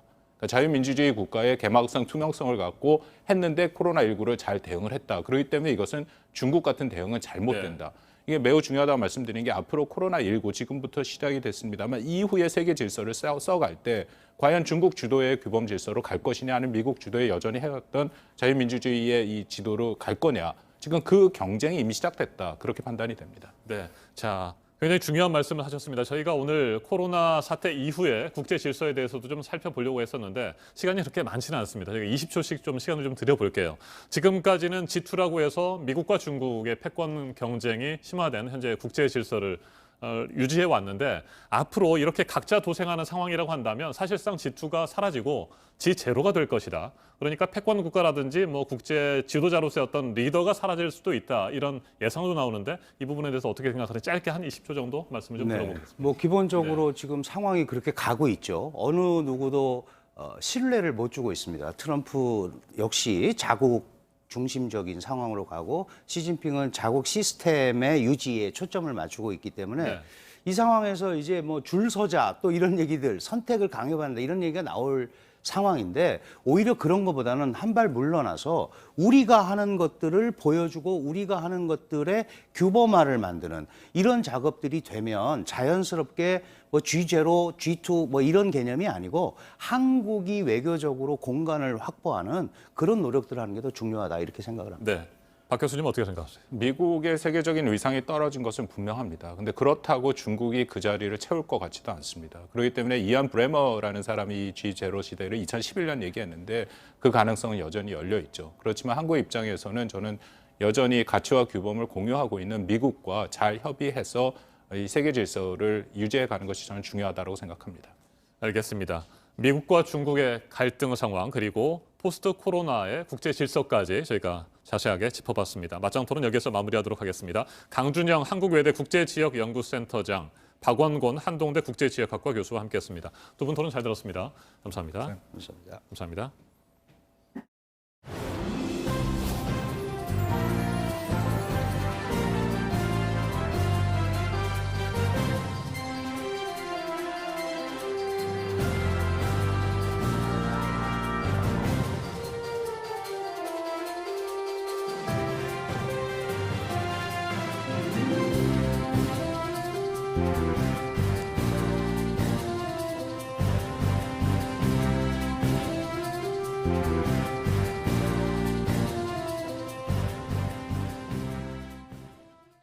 네, 화요일 아침 7시 56분 지나고 있습니다. 역대 가장 많은 실업급여가 지급이 된 지난달이었습니다. 일자리 대책과 관련한 정부 움직임이 바빠지고 있는데요. 소득이 적은 노동자들이 일자리를 잃으면 길게는 6개월 동안 매달 50만 원을 주는 법안이 어제 국회 상임위를 통과했는데 정부는 이걸 더 강화하자는 입장인 것으로도 확인도 됐습니다. 어렵다는 목소리를 특히 더 내고 있는 사람들이 특수고용 노동자들인데요. 어떤 목소리인지 하혜빈 기자가 취재했습니다. 퀵서비스 기사인 박영일 씨. 최근엔 한시도 스마트폰에서 눈을 뗄 수 없습니다. 어플리케이션으로 실시간 일감을 확인하고 배달을 가는데 코로나19로 주문량이 크게 줄었기 때문입니다. 짧은 거리에 동선에 맞춰 주문을 받는 게 관건인데 지금은 가릴 처지가 아닙니다. 더 경쟁이 세진 거네요. 그렇죠. 경쟁도 세지고 픽업거리도 전에는 멀리 안 가던 것까지도 들어가야만이 그 수입이 맞춰지기 때문에 그렇게 할 수밖에 없어요. 사회적 거리두기로 음식 배달은 늘었습니다. 그러나 퀵 서비스는 기업 간 물류 업무가 크게 줄어 어려움을 겪고 있습니다. 끝나자마자 바로 또 잡으세요? 있으면 바로 잡는데 보시다시피 이제 없으면 못 잡아요. 나올 때까지 기다려야 하는 거죠. 하루 최고 20건에 이르던 주문이 반토막 난 겁니다. 취재진이 박 씨와 오전 내내 받은 주문은 단 3건뿐입니다. 서대문구에 있는 학원의 셔틀버스 운전사 심재식 씨는 지난 3월부터 사실상 무급휴직 상태입니다. 학원이 쉬면서 2달째 수입이 아예 끊겼습니다. 그런 건 전혀 없죠. 예, 생각도 못 하고 그런 거 뭐 전혀 뭐 한 푼도 그냥 그런 게 없으니까 너무 그냥 어렵죠. 박 씨와 심 씨는 모두 특수고용 노동자입니다. 업체의 일을 돕지만 사실상 개인 사업자 신분입니다. 이렇다 보니 고용보험 가입 대상자가 아닙니다. 때문에 휴업 수당을 받거나 유급휴직을 할 수 없습니다. 긴급 재난지원비는 당장 밀린 월세와 병원비엔 크게 보탬이 되지 못했고 정부가 추가로 지급하기로 한 지원금은 제출해야 할 서류가 많고 복잡해 엄두가 나지 않습니다. 은행에 또 뭐 대출이라든가 그런 걸 또 좀 생각해 봐야 되죠. 좀 하루라도 빨리 해서 일이 시작이 됐으면 참 좋겠는데 이게 뭐 정확한 날짜도 없고. 특수고용 노동자들은 지난주 집회를 열고 고용보험을 더 확대해야 한다고 주장했습니다. JTBC 하혜미입니다. 고용보험 가입 대상에 예술인도 넣은 개정안도 어제 국회 상임위에서 처리가 됐는데요. 거의 모든 공연이 멈춰서면서 매일 전혀 다른 분야의 아르바이트 자리를 찾고 있는 실정입니다. 이들의 목소리는 김나한 기자가 전해드립니다. 노래를 불러요. 지난달 온라인 중계된 이 공연이 마지막이었습니다. 하나 해서 4월달 소득이 36만 원입니다. 20년 차 조명감독 김동훈 씨는 무대 일을 멈췄습니다. 두 아이의 학원비를 포함해 숨만 쉬어도 나가는 고정 생활비를 벌기 위해 주 7일 고깃집에서 고기 포장을 벗기고 설거지를 합니다. 프리랜서 지원금이 있다 해서 여러 서류를 챙겨갔지만 기간이 맞지 않는다고 피해를 입증할 수 없다고 거절당했습니다. 피해를 증명할 길이 없는 거죠. 취소돼 버렸으니까. 아예 없어져 버렸으니까요. 연습하고 공연하고 지난해 거의 쉬는 날 없이 무대에 섰던 뮤지컬 배우. 요즘은 구직 사이트에 접속해 아르바이트를 찾는 게 유일하게 중요한 일입니다. 정말 행사나 축가나 연락이 1도 없어서 근데 그 수입이 1도 없으니까. 코로나19로 극장에 새로운 영화가 모습을 감췄던 상반기, 영화 현장도 멈췄습니다. 타짜2의 시나리오 작업을 했던 작가도 직격탄을 맞았습니다. 수익은 지금 올해 들어서는 아직 없습니다. 그러니까 상반기에 계약돼야 될 작품들이 다 미뤄졌으니까. 내년부터 예술인들에게도 고용보험을 적용한다는 정부 발표에도 마냥 기뻐할 수는 없습니다. 뭐 고용 대상이 없는데 어떻게 고용보험을 들겠습니까? 달달이 내기에는 작품이 없을 때는 정말 큰 금액이 될 수도 있거든요. JTBC 김나한입니다. 미성년자 등을 협박해 불법 성착취물을 제작하고 배포한 텔레그램 N번방을 만든 대화면 각갓이 경찰에 붙잡혔습니다. 24살 대학생이었습니다. 배승주 기자입니다. 경찰이 대화면 각갓을 특정한 건 지난달 말입니다. 사이버 수사를 통해 24살 평범한 대학생 A씨를 의심한 겁니다. 소환 조사와 자택 압수수색에도 꿈쩍 않던 A씨는 사이버 증거에 무너진 것으로 알려졌습니다. 처음엔 부인을 했죠. 나중에 이제 가입까지는 이제 한 것이죠. 전국에서 모인 베테랑 사이버 수사관들은 A씨가 각갓이란 증거를 차곡차곡 모았습니다. A씨는 성착취물 공유 대화방의 시초격인 N번방을 개설했습니다. 이후 조주빈이 N번방을 모방한 박사방을 만들었고 제2번방도 나타났습니다. 모두 운영자와 공범 등이 구속됐지만 유독 각각만 붙잡히지 않았습니다. A씨는 경찰 수사가 시작되자 나는 절대 안 잡힌다고 말한 뒤 잠적했습니다. 수사에 혼선을 줄여 자신을 수능을 앞둔 고등학생이라고 가짜 신상 정보를 흘리기도 했습니다. 하지만 베테랑 사이버 수사관들이 10개월 동안 수집한 증거에 A씨는 무릎을 꿇었습니다. 경찰은 아동 성착취물 제작과 배포 등의 혐의로 A씨에 대해 어제 구속영장을 신청했습니다. 경찰은 A씨가 구속되면 조주빈, 강훈 등과 같이 신상을 공개할지 결정할 방침입니다. JTBC 배승주입니다. 이렇게 해서 성착취물을 만들고 텔레그램에 유포한 주요 운영진들은 대부분 검거됐습니다. 하지만 유료 회원을 추적하는 수사는 더디게 이어지고 있습니다. 정혜정 기자입니다. 지난해 9월 조주빈이 박사방을 만들 때 책정한 입장료는 5,000원. 단기간에 1,000명이 넘는 회원이 몰리자 가격은 150만 원까지 치솟았습니다. 일반 방에 있던 회원들이 70만 원에서 150만 원 정도 돈을 내고 고액방에 들어가서 미성년자 성착취물을 공유받은 겁니다. 벌어들이는 돈이 많아지자 따로 출금과 홍보 담당 직원까지 뒀습니다. 돈을 내고 그 사업이 유지되게끔 기여한 사람들. 사실 이제 가까시나 박사가 가는 이런 사람들의 탄생이 가능하고 이 사람들이 계속해서 재생산됐었던. 하지만 유료 회원들에 대한 경찰의 수사 속도는 더딥니다. 경찰은 40여 명을 입건해 조사하고 있고 이 중 일부는 강제 수사를 하고 있다고 밝혔습니다. 지난달 중순 발표한 내용과 크게 달라지지 않은 겁니다. 수사 당국은 이용자들의 정보가 담긴 조주빈의 휴대전화 속 신분증 폴더를 아직 열지 못한 것으로 알려졌습니다.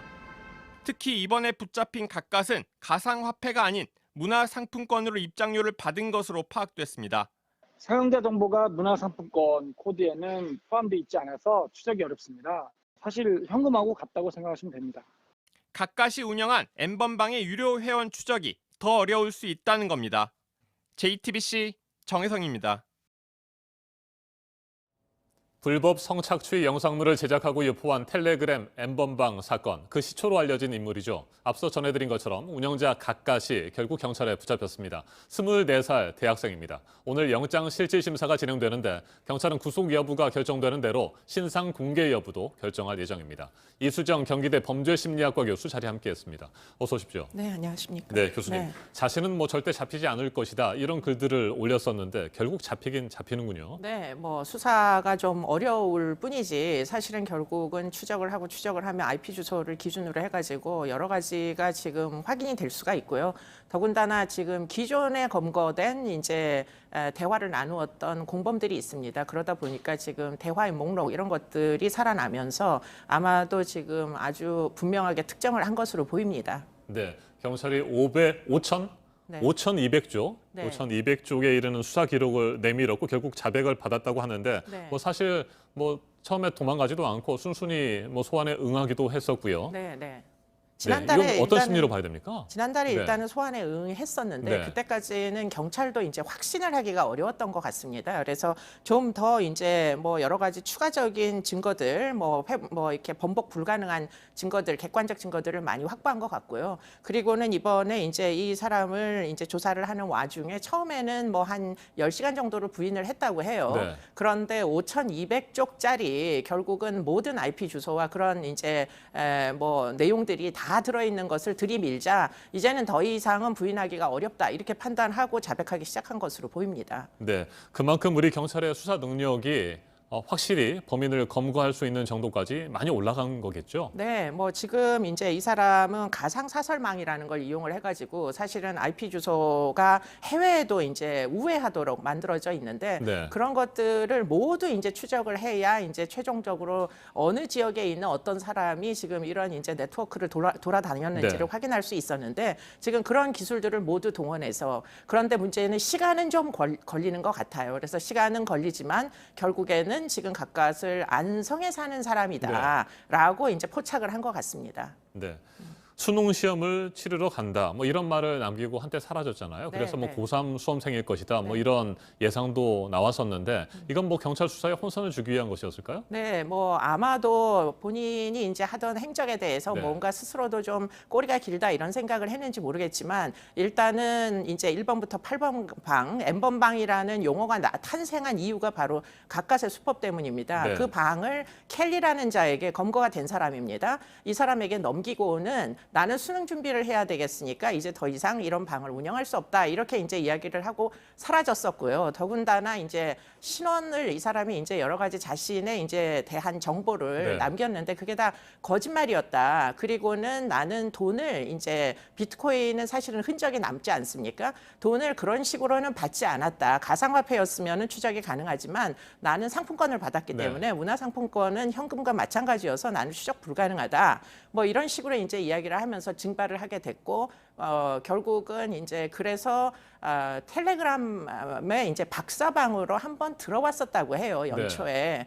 거기서 이제 나는 결코 경찰이 추적할 수 없을 것이다. 이런 글을 남기기도 했었죠. 네. 네. 그러면서 박사방의 운영자 조주빈과 마치 경쟁을 하듯이 네, 자신의 네. 범행 수법을 과시하는 모습도 보였었잖아요. 네, 뭐 네, 네. 자기를 영웅처럼 그렇게 네. 과시했었는데 이런 건 어떤 심리로 봐야 됩니까? 그러니까 이제 박사방에서 그야말로 경찰의 추적이 불가능하다고 네. 당시에는 생각을 했던 것 같아요.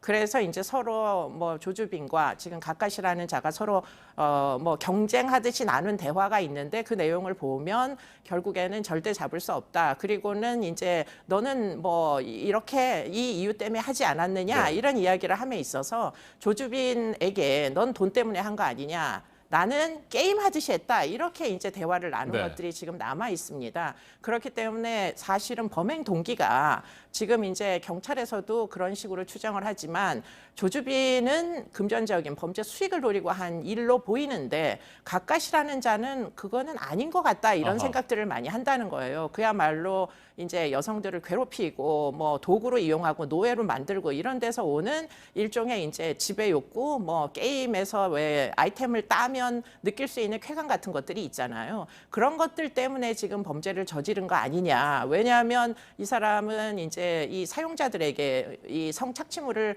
다운을 받은 사람들에게 네. 그렇게 많은 돈을 요구했던 사람이 아닙니다. 가까스는. 그러다 보니까 이렇게까지 하는 이유가 뭐냐 하는 부분에서 지금 범행 동기가 약간 차이가 있는 것 같다. 이런 얘기를 하면서 결국은 그 텔레그램 방에서도 조주빈과 그런 이야기로 말싸움을 했던 것으로 그렇게 알려지고 있습니다. 네, 그래서 그동안 교수님께서는 이 가까시 조주빈보다 더 악랄한 인물이다 이렇게 분석을 하셨잖아요. 네, 좀 더 구체적인 설명을 해주시겠습니까? 네, 그러니까 범죄 수익을 목적으로 하는 여러 가지 이제 불법적인 행위는 사실은 어떻게 보면 보통 사람들하고 동기가 비슷하다. 예컨대 물질 만능주의 사회에서 돈 때문에 수단과 방법을 안 가린다 하는 네. 부분에서 공통점이 있으나 지금 가까시 한 행위는 약간 차원이 다르다라고 보입니다. 결국은 여성들에게 비하적인 뭐 예를 들자면 1번부터 8번 방 그 내용 중에 뭐 개 짖는 소리를 한다거나 뭐 그 배설물을 먹게 한다거나 이런 그 영상들이 있거든요. 이것은 그냥 단순한 음란물도 아닙니다. 성착취물도 아니라는 거죠.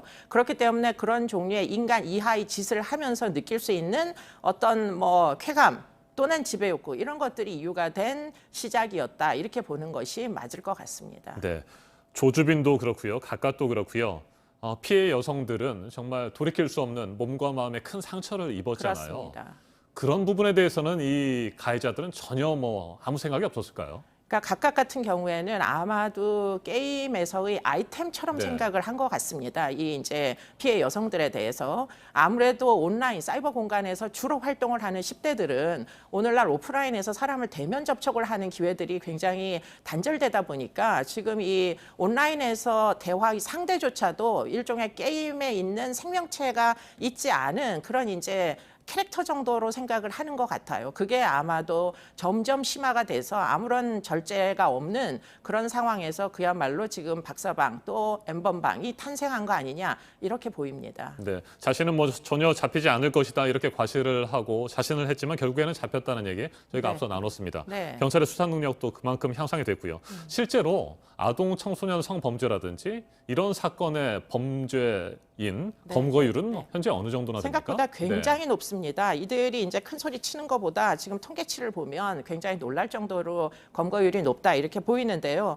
정보통신망법에 근거해가지고 2018년도에 음란물로 유포죄로 결국은 검거된 이제 사건이 2,463건이 인지된 중에 거의 2,000건이 넘게 검거가 됐어요. 네. 그리고는 이제 아동청소년 성보호법에 기인해서 이제 제작죄로 인지된 사건 988건 중에도 거의 85% 이상이 검거됐습니다. 그러니까 검거율은 거의 85% 이상이다. 거의 대부분 다 검거된다. 이런 얘기가 되겠습니다. 네. 네. 오늘 영장 실질 심사가 진행이 되는데 뭐 구속이 될까요? 구속될 가능성이 굉장히 높고요. 그리고 그 전에 이제 엠번방과 연루된 사람들이 경찰들이 신상 공개가 됐던 사례에 네. 비해서 보면 지금 18세, 19세도 사실은 신상 공개를 했었거든요. 그렇기 때문에 가까스의 얼굴을 볼 날도 멀지 않았다. 저는 개인적으로는 그렇게 생각이 됩니다. 네. 네. 오늘 구속이 결정되고 이번 주 안에 신상이 공개될 가능성이 높다고 봐야 되겠군요. 네. 알겠습니다. 여기까지 듣겠습니다. 이수정 경기대 범죄심리학과 교수였습니다. 말씀 잘 들었습니다. 네. 5.18 민주화운동 40주년을 일주일 앞둔 어제 진상규명조사위원회가 발족되었습니다. 무고한 시민을 향한 집단 발포를 누가 명령했는지 그리고 헬기 사격은 어떤 식으로 이루어졌는지 풀어야 할 숙제가 많습니다. 이 같은 상황에서 또 하나의 증언이 나왔습니다. 당시 신군부의 명령을 거부하고 시민을 보호한 경찰에 평전이 출간됐습니다. 정진명 기자가 보도합니다. 경찰은 시민을 향해 총을 겨눌 수 없다. 5.18 당시 전라남도 경찰국 소속 안병화 전 치안감의 생전 말입니다. 안 전 치안감은 신군부의 명령을 거부했습니다. 시위대를 강경 진압하란 명령입니다.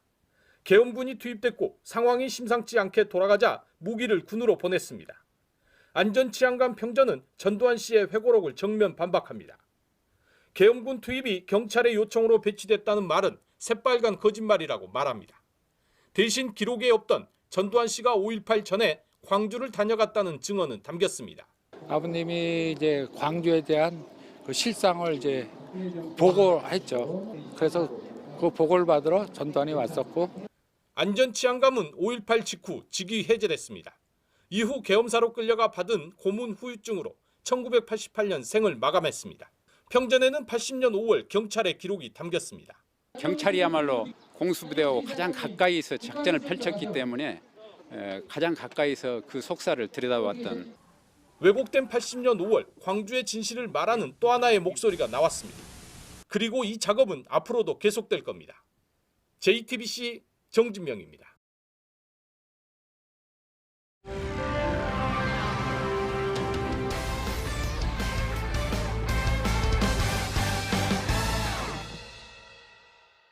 네, 앞서도 현재 상황을 전해드렸지만 코로나 여파로 일자리 문제가 지금 심상치가 않죠. 어떤 위기 상황에서도 일자리를 지키려면 전 국민 고용보험이 필요하다는 얘기를 문재인 대통령이 하기도 했는데요. 전 국민을 고용 안전망에 넣겠다는 이 계획. 하지만 갈 길이 그렇게 쉬운 길은 아닙니다. 오늘 전문가와 이 부분 짚어보도록 하겠습니다. 정철진 경제평론가가 오늘 또 나왔습니다. 어서 오세요. 네, 안녕하십니까. 네, 지금 일자리 문제가요. 일자리를 잃고 실업급여를 받은 사람이 지난달에 또 역대 최고치를 기록을 했는데, 그러니까 문제는 이것도 못 받는 또 많은 사람들이 있다는 거잖아요. 그래서 이제 문재인 대통령이 말한 거는 고용 안정을 해치는 어떤 위기가 또 있을지 모른다. 그러면 좀 이거를 좀 안전하게 망을 해놓자. 그래서 얘기한 게 전 국민 고용보험 아니겠습니까? 그렇습니다. 고용보험을 간단하게 정리를 해보면 보험 아닙니까? 보험이라는 것은 어떤 재난이라든가 위기에 대응하는 거 아니겠어요? 이때 말하는 고용보험의 위기는 뭐냐, 위험은 뭐냐? 실업입니다. 실직. 실직에 대비하기 위해서 평소에 받는 임금의 일정 부분, 현재 우리나라 같은 경우에는 총 1.6%고요. 이걸 사업자와 근로주가 0.8%씩 떼게 되거든요. 이렇게 보험금을 납부하다가 실직이라든가 이런 게 닥쳤을 때 우리가 말하는 실업급여, 정확히는 구직급여죠. 이거를 받을 수 있게 하는 제도가 고용보험이고요.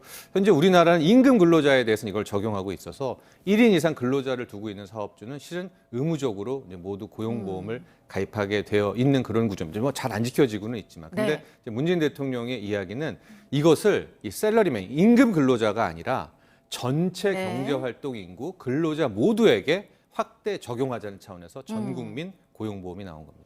네. 거기에 대해서 이제 이재갑 고용노동부 장관이 내년부터 그 특수고용직 그리고 예술인에 대해서는 고용보험을 적용하겠다 이런 계획은 밝혔는데 어제 국회 상임위에서 논의가 된 거는 일단은 예술인만 넣는 것으로 어제는 얘기가 됐잖아요. 그렇죠. 그러니까 고용보험의 현재 사각지대, 대표적인 사각지대가 이제 특수고용 노동자, 우리 쉽게 말하는 택배기사분들, 대리기사분들, 학습지 교사, 보험 설계사 분들이 있고요. 프리랜서. 방송업계 정말 많이 있죠. 그리고 이제 예술인 이런 분들이 실질적으로 고용보험의 사각지대에 있어서 이분들을 이제 안으로 끌어들이려는 이제 노력을 하고 있는데 일단 첫 걸음은 예술인부터 나아가게 됐습니다. 왜냐하면 이제 특수고용 노동자 같은 경우에는 이게 처리할 게 굉장히 많아요. 복잡하죠. 복잡하죠. 일단은 임금을 받는 부분이 아니라 어느 정도 소득이 아니겠습니까? 그러니까 소득 파악에 대한 부분들도 있고 실업에 대해서의 재정의도 필요해요. 가령 택배기사 같은 경우에는 실은 완전히 일이 없지는 않잖아요.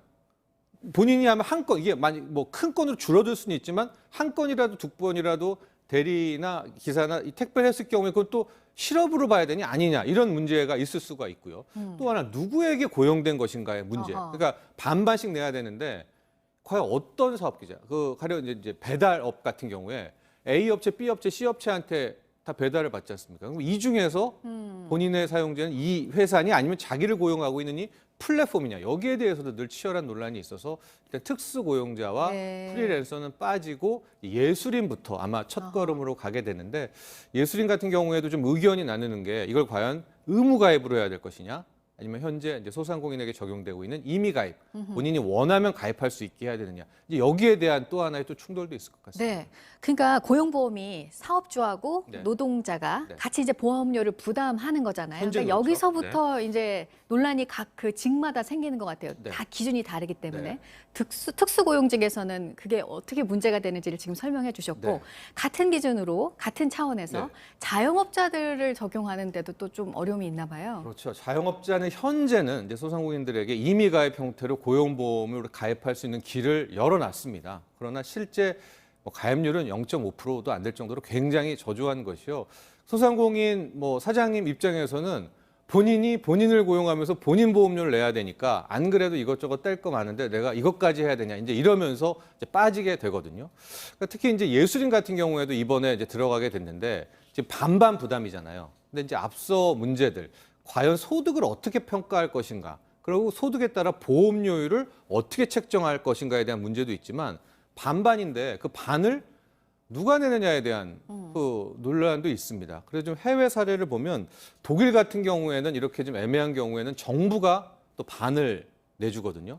근데 이렇게 될 경우에는 이제 재원 마련 문제로 또 다른 또 국민의 합의가 넘어가고 있어서 실은 이제 첫 걸음은 뗐지만 이것저것 처리할 문제들은 굉장히 많이 있습니다. 네.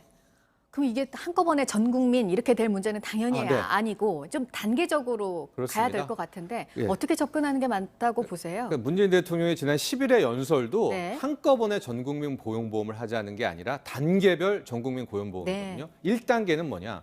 현재 이 저임금 비정규직 노동자들 중에서도 실은 고용보험에 가입 안 된 분들이 굉장히 많습니다. 그러니까 이분들을 먼저 하는 것이 이제 1단계가 될 것이고 2단계는 지금 우리가 계속 얘기했던 특수고용 노동자, 프리랜서 분들을 2단계, 그다음에 3단계가 소상공인, 우리 작은 가게 사장님들까지 하게 되는 이게 큰 틀에서의 3단계고 이제 마지막 최종까지 하는 것이 전국민 고용보험의 완성된 그림이다. 이렇게 볼 수 있겠습니다. 네, 가장 큰 문제로 지금 많은 분들이 얘기하는 게 고용보험기금 적자다 얘기가 계속 나왔잖아요. 재원 마련 문제인 것 같아요. 그렇습니다. 이제 결과적으로 재정에 대한 문제를 쓸 수밖에 없고요.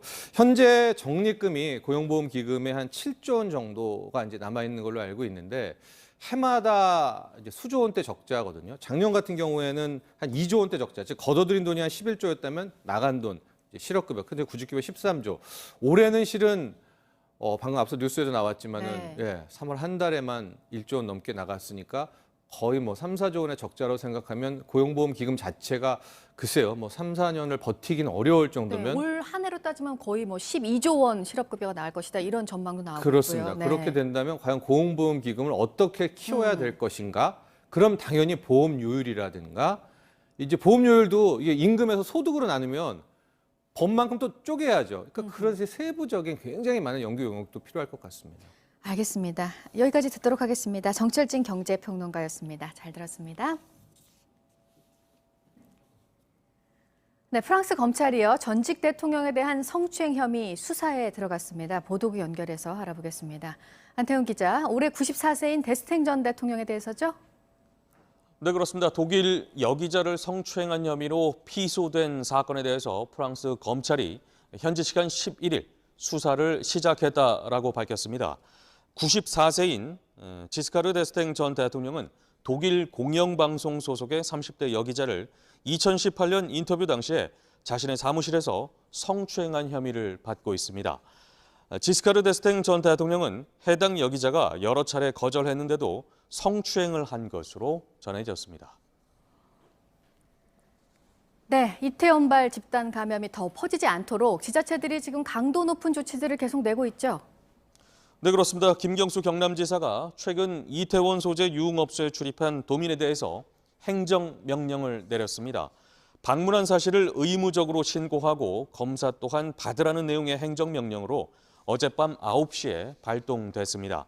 지난달 24일부터 이달 6일까지 서울 이태원 소재 클럽과 주점 등 유흥업소를 출입한 사람 중 경상남도에 연고를 둔 이들이 그 대상입니다. 네, 다음은 운전자가 없는 완전 자율주행 자동차가 현실로 다가왔다라는 소식입니다. 서울시는 오늘 상암동에서 자율주행 실증 발대식을 갖는다라고 밝혔습니다. 자율주행 버스와 승용차, 배달 로봇 등 총 10대를 투입해서 상암동 일대 실제 도로에서 주행하도록 하는 것입니다. 이들 자율주행차는 모바일로 호출할 수 있고요. 목적지까지 이동하는 비대면 차량 공유 방식으로 운영됩니다. 일반인도 다음 달 8일부터 서울교통정보 홈페이지를 통해서 신청하면 이용할 수 있습니다. 네, 지금까지 아침엔 지금 JTBC 안태훈입니다. 우리 축구가 전 세계로 중계되면서 해외 팬들의 축구 갈증을 해소해주고 있는데요. 국제축구연맹 피파가 놀라운 골이라며 주목한 강원FC 조재환 선수의 골에 전 세계 곳곳에서 뜨거운 호응을 했습니다. 문상혁 기자입니다. 발 뒤꿈치로 넣은 골이 이렇게 칭찬받을 줄은 몰랐습니다. 강원FC 김승대가 골대 앞으로 보낸 공을 조재환이 팽이처럼 빙글 돌아 뒤꿈치로 툭 차서 골을 만들어냈습니다. 어디로 공이 올지 읽기도 어려워서 골키퍼는 손을 뻗지도 못했습니다. 묘기 같은 이 골에 세계가 깜짝 놀랐는데 국제축구연맹 피파는 K리그가 올린 이 장면을 전 세계에 공유했습니다. 인도에서도 독일에서도 마술 같은 골이라며 찬사를 쏟아냈습니다. 감염병으로 전 세계 축구가 멈췄을 때 다시 시작한 우리 축구는 오히려 해외에서 더 뜨거운 호응을 얻고 있습니다. And would you believe it? Lee Dong-gook, we said you can never rule him out at 41 years old. 리그에서 가장 나이가 많은 이동국의 골로 시작한 개막전은 전 세계 310만 명 가까운 사람들이 지켜봤습니다. 대구에서 울산으로 유니폼을 갈아입은 조현우는 실수를 만회하는 선방으로 골문을 지켜냈고 11년 만에 K리그로 돌아온 이청용은 빈틈을 찌르는 패스, 화려한 드리블로 우리 축구의 수준을 끌어올렸습니다. 코로나 시대엔 어떻게 축구를 할까 모두가 궁금해했는데 심판은 넘어진 선수가 일으켜달라고 손을 내밀자 가만히 미소만 내비쳤고 선수들은 골을 넣고 뒤엉키는 세리머니 대신 엄지를 치켜들며 감염병과 싸우는 의료진에 감사한 마음을 표현했습니다. 스페인 언론은 코로나 시대 축구장의 새로운 기준이라며 우리 축구의 슬기로운 대응을 칭찬했습니다. JTBC 문상혁입니다. 오늘은 전국이 대체로 맑겠습니다. 경기 북부와 강원 영서 지역에는 오후 한때 빗방울이 떨어지는 곳이 있겠습니다. 어제에 이어 오늘도 오후에 중국에서 황사가 유입되겠습니다. 미세먼지 농도는 일시적으로 수도권과 충남은 매우 나쁨, 그 밖의 지역은 나쁨 수준을 보이겠습니다. 낮 최고 기온은 서울 19도, 대전 21도, 광주 22도, 대구 27도로 어제보다 3도에서 6도가량 낮겠습니다. 아침엔 뉴스워치, 오늘 하루 관심을 가지고 지켜봐야 할, 기억해야 할 뉴스 끝으로 정리해드립니다. 코로나19 집단 감염이 시작된 서울 이태원의 5개 클럽과 다른 새로운 이태원 클럽에서도 확진자가 나왔습니다. 메이드라는 이름의 클럽으로 킹과 퀸, 트렁크 등 기존 5개 클럽에서 걸어서 5분 거리에 위치해 따로 떨어져 있습니다. 20대 남성이 지난 2일 이곳을 방문한 뒤 무증상 상태에서 진단검사를 받았는데 어제 감염이 확인됐습니다. 지난 6일 첫 확진자가 나온 지 닷새 만인 어제까지 공식적으로 파악된 이태원 클럽발 확진자 수는 94명입니다. 이태원 클럽을 방문한 사람들에 대해서 의무적으로 검사를 받고 다른 사람과의 접촉을 하지 않도록 하는 행정명령과 함께 유흥시설에 사람들이 모이는 걸 금지하는 명령을 지자체들이 잇따라 발동하고 있습니다. 앞서 서울을 비롯한 수도권에 이어서 대구를 비롯한 영남권 또 충청권에서도 사실상 영업 정지에 해당하는 이 조치가 내려졌습니다. 내일로 예정됐던 고등학교 3학년 학생들의 등교 개학이 코로나19 확산에 대한 우려 때문에 결국 20일로 일주일 연기됐습니다. 대학 입시를 앞둔 고3 학생들의 학사 일정에 비상이 걸렸습니다. 유치원과 초중고등학교 다른 학년들의 등교도 당초 계획보다 일주일씩 늦춰집니다. 긴급 재난지원금, 신용, 체크카드 신청을 오늘은 출생연도 끝자리가 2이거나 7인 세대주가 할 수 있습니다. 신청이 시작된 어제 모두 171만 6천여 가구가 1조 1,550여억 원을 신청한 것으로 나타났습니다. 오늘 전해드릴 소식은 여기까지입니다. 이상으로 JTBC 뉴스 아침엔 화요일 순서 모두 마치겠습니다. 건강한 하루 보내시기 바랍니다. 고맙습니다.